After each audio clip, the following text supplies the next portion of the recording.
Lok Sabha YouTube channel से। आज हमारे साथ में पेशेंट है जिसके गिरने की वजह से पेरिफॉर्मस मसल जो है इसमें पेन होता था। और कब से था ये प्रॉब्लम? 4 साल से प्रॉब्लम था। तो इनको चलने में तकलीफ होती थी और अदर एक्टिविटी करने में, मूवमेंट में मोबिलिटी कम हो गई थी। तो ये जो पेन है ना इनका, ये यहाँ से, ये पेल्विक एरिया से चालू होके ये नीचे तक जाता था।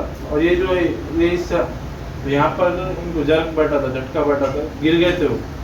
तो इनको प्रॉब्लम था ये पेरिफॉर्मस मसल इनके जो थे स्टिफ थे और फ्रंट में इनके जो हेमस्ट्रिंग तक इसका पेन जाता था।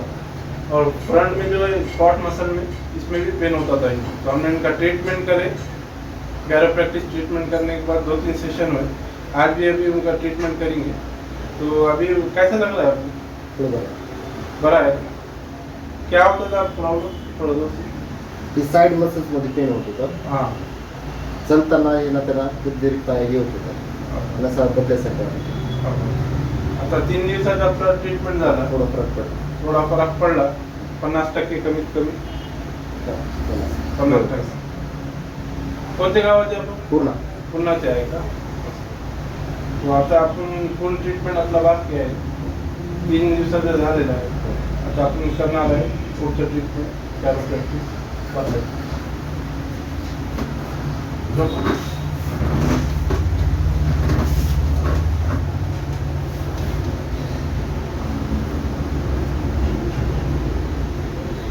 हे पाय आहे.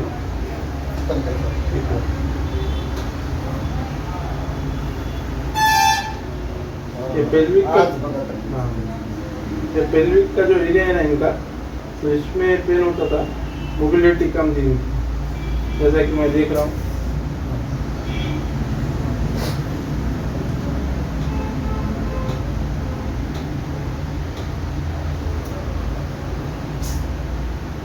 पेन होता था।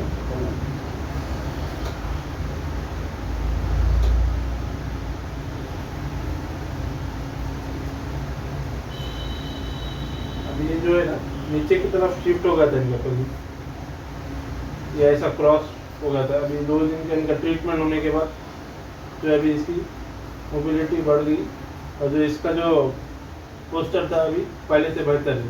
तो अभी हम उसको सेट करेंगे पोस्चर को। श्वास में या श्वास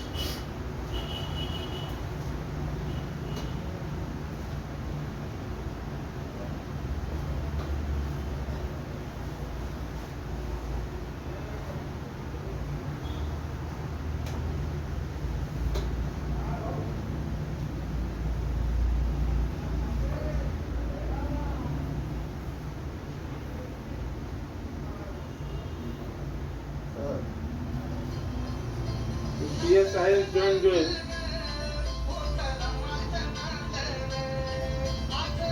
ये भी डिस्लोकेट था इनका।